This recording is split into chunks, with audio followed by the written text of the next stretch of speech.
Sallallahu ala Muhammad. Kali ini mari kita kisah kaum yang sangat hebat, namun diazab Allah. Kaum Ad adalah kaum pertama yang menyembah berhala setelah terjadinya bencana banjir.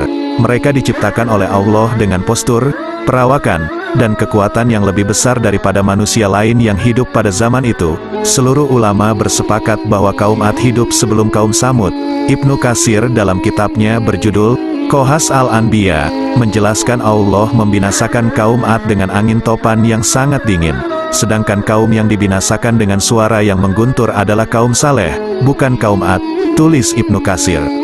Ad adalah nama bapa suatu suku yang hidup di Jazirah Arab, di suatu tempat bernama Al-Ahqaf, terletak di utara Hadramaut atau Yaman, dan Oman, dan termasuk suku yang tertua sesudah kaum Nabi Nuh.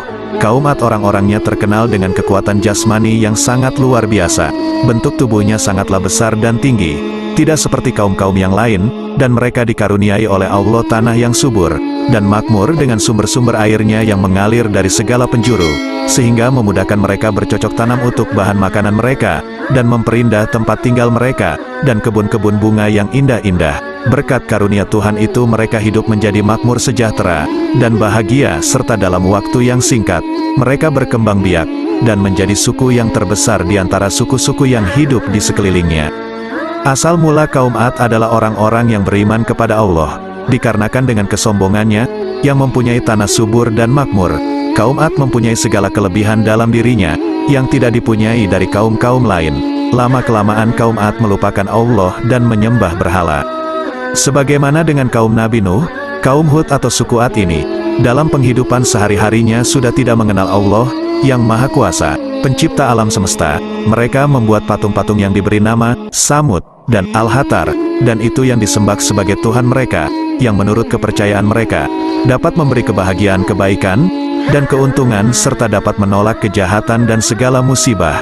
Ajaran dan agama Nabi Idris dan Nabi Nuh, sudah tidak berbekas dalam hati jiwa serta cara hidup mereka sehari-hari.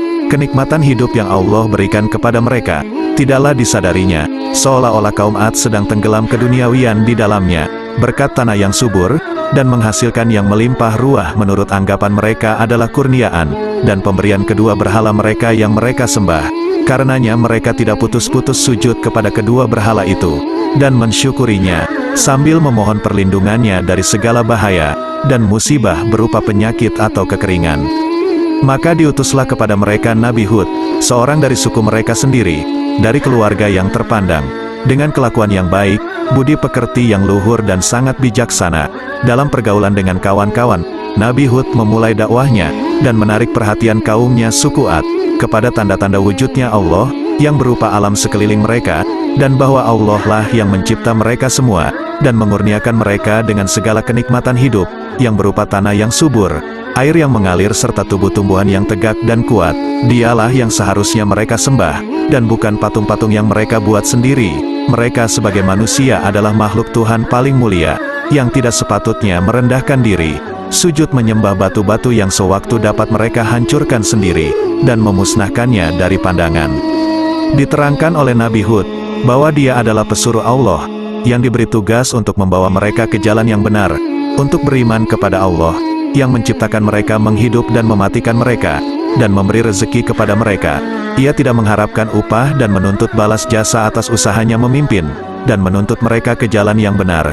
Ia hanya menjalankan perintah Allah, untuk memperingatkan mereka, bahwa jika mereka tetap menutup telinga dan mata mereka, serta-merta menolak dakwahnya Nabi Hud, maka mereka akan ditimpa azab, dan dibinasakan oleh Allah, sebagaimana terjadinya atas kaum Nuh, yang mati binasa tenggelam dalam air bah akibat kecongkakan, dan kesombongan mereka, serta menolak ajaran dan dakwah Nabi Nuh seraya bertahan pada pendirian, dan kepercayaan mereka kepada berhala, dan patung-patung yang mereka sembah dan puja itu.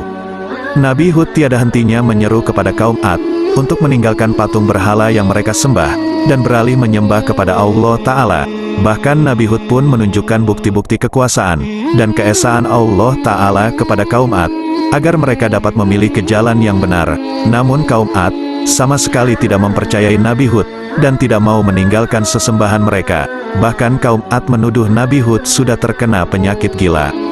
Kaum Ad berkata, "Wahai Hud, engkau tidak mendatangkan suatu bukti yang nyata kepada kami, dan kami tidak akan meninggalkan sesembahan kami karena perkataanmu, dan kami tidak akan mempercayaimu.